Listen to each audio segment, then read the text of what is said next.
I didn't have any friends until I was 13.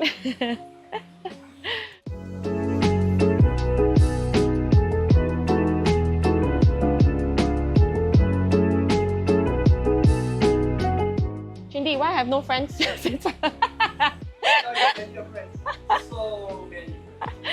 And then I met these guys who then just so annoyingly stayed in my life until now.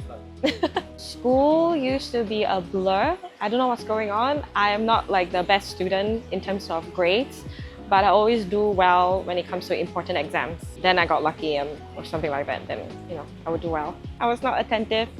All my teachers from primary school to secondary school to my ballet teacher, everybody has the same feedback to my mom, is that I daydream a lot.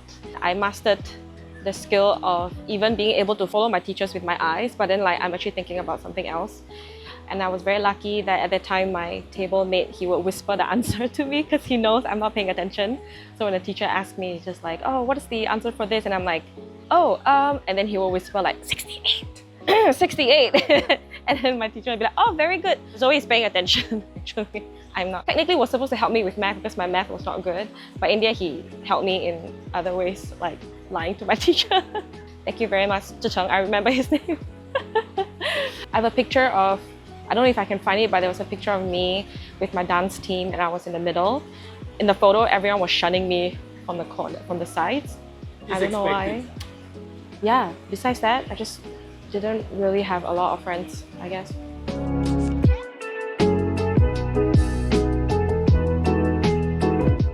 I was a good student in the sense that I don't cause trouble to my teachers because I'm a goody-goody. My skirts are always below my knees. I never wore ankle socks. I wear the correct socks with my school logo on the socks. My hair is always up, pinned nicely.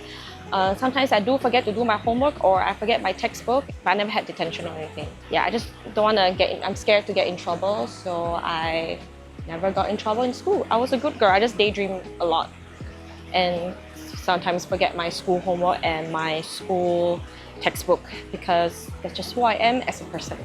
I'm a forgetful person. Ah, turtles! Okay, here.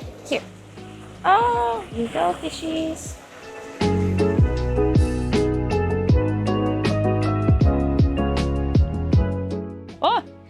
There are red ends on your handle.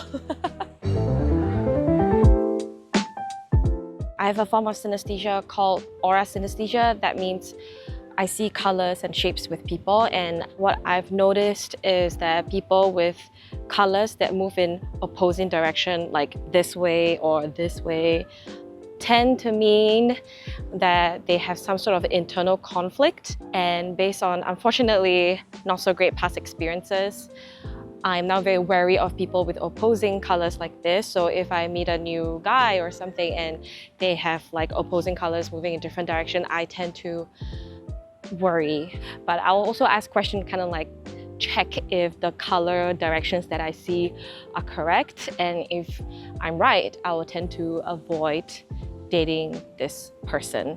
Why? Why don't you want to date this person? I can't really explain to someone why. Just be like, why don't you want to date this guy? Because his colors are moving in opposite directions. It sounds absolutely crazy, but it makes sense to me. What would it be like if you think you would date a synaesthete, another synaesthete? I think it would be cool in a way that we will understand each other better. It might be easier for the other person to kind of understand what I'm going through, but at the same time, synaesthesia is very subjective, so what I experience might be completely different for the other person, and that may cause friction. I've never dated a synaesthete, so I don't know. But I can see how they can be easier in some ways, but then they might cause a lot of friction that I don't expect at all. So that might happen. I don't know. I'm Ariel. That is part of your world. Synaesthesia very often happens with it clusters with other neurodivergence like autism, which studies have shown that people who are autistic have a higher percentage of having synaesthesia as well. I think it's very important to note that as much as we're all looking for diagnoses and everything, there are a bunch of different reasons why people will not be able to get a diagnosis, myself included. I'm pretty sure I have ADHD, which also kind of crossed over with my whole synaesthesia thing and why I daydream so much in class and everything. Being able to get a diagnosis, I think at this point is kind of like a privilege because lines are very long, or if you want to go private, it's very expensive. And right now I do not live in Singapore, so I can't really like stay here for months waiting in line to get my diagnosis. And if I go private, it's going to cost me a few $1,000s. I've checked, it's expensive. As long as nobody is spreading misinformation and you're not trying to be a dick about it, I think self-diagnosis is completely valid and it's important. Even much so with synaesthesia, because when I found out I have synaesthesia and I found out that I have ADHD, it just all made sense to me. My whole life just made sense to me. Why certain things are difficult, why certain things are the way it is, why I am the way I am, why I have aversions to certain things and I'm more inclined to other things. It all just makes complete sense. And what was I talking about? I think it's very, very important. This self-diagnosis thing, we should see as a way to understand ourselves better, manage ourselves better, accommodate ourselves better. I know a lot of people say like, there's so many ADHD people now, there's all this like mental thing, blah, blah, blah. It's always been there. It's just that people are just unaware because we don't understand, we're not aware, we don't have the resources. But now that we have the internet, which makes it a lot easier, we should have that support. I understood my synaesthesia and ADHD, and now I feel so much better. I feel so much more comfortable being in my skin.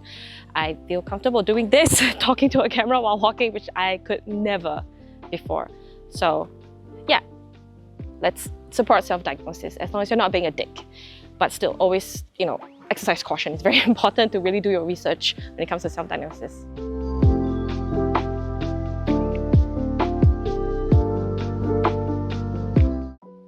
This is not my yacht. That is also not my yacht. So when I came back to Singapore a couple of weeks ago and I realized something almost immediately is that Singapore is somehow quieter than Japan.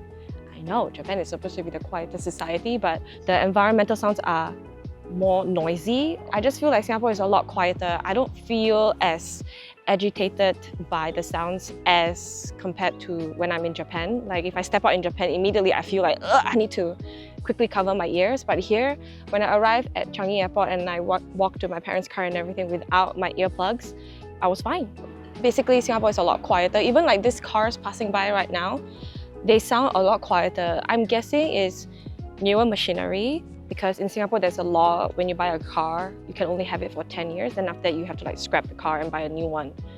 I don't know why, but it's just this law. And maybe we have a lot more trees that act as like sound dampeners or something like that. I think these are my two theories as to why Singapore is a bit quieter than Japan. Japan is very concrete, at least in the city of where I live. A lot more concrete, and the sound kind of bounces off the walls a lot more, and machinery are a bit older. They have vending machines everywhere, which is great. I love all the vending machines, but they do produce more higher frequency sounds that would bother me, so that's what I think. It's kind of hot, my butt is kind of burning up.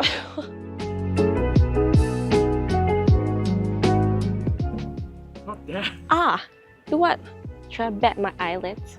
I love living in Japan because it has 4 seasons. As you can see, I'm in Singapore now and it's just bloody hot. Everyone is sweating. They have like nice 4 seasons, which I really enjoy. That means I have seasonal activities to do, snowboarding in the winter, camping, not so much now, but in the past, like camping in the spring or summer. That's what I enjoy doing when I'm living in Japan. The bad thing is culturally, some parts are a little hard to accept. But I think these things that people kind of struggle to accept with Japan is what makes Japan, Japan. It's what gives it its magic. So, well, you gotta suck it up, I guess. So I'm used to it now, so it's not so bad. Synesthetically, Japan is a bit more comfortable for me because as much as I love Singapore and everything, it is kind of overstimulating in a way that I'll be always around people. But when I'm in Japan, I get to have more alone time. I can, gather myself better and, can kind of manage and cope in the way that I want a lot better than I am here. So yeah, as much as I love Singapore and Singapore is my hometown and everything, I do enjoy living abroad. So, speech over. Thank you for coming to my TED Talk. Bye. Why were you punched? Because Very you, complicated question. it is not complicated. You kicked the ball into my stomach, Oh, girl. and that's why. Oh, squirrel! The actual squirrel! Oh, there we go. Hello. Problems or anything. Is that a real bird? Henceforth. Wait, what is the next question? Wait, what's the question again? What kind of? Oh, cool. The what was I talking about? No, it's this one there.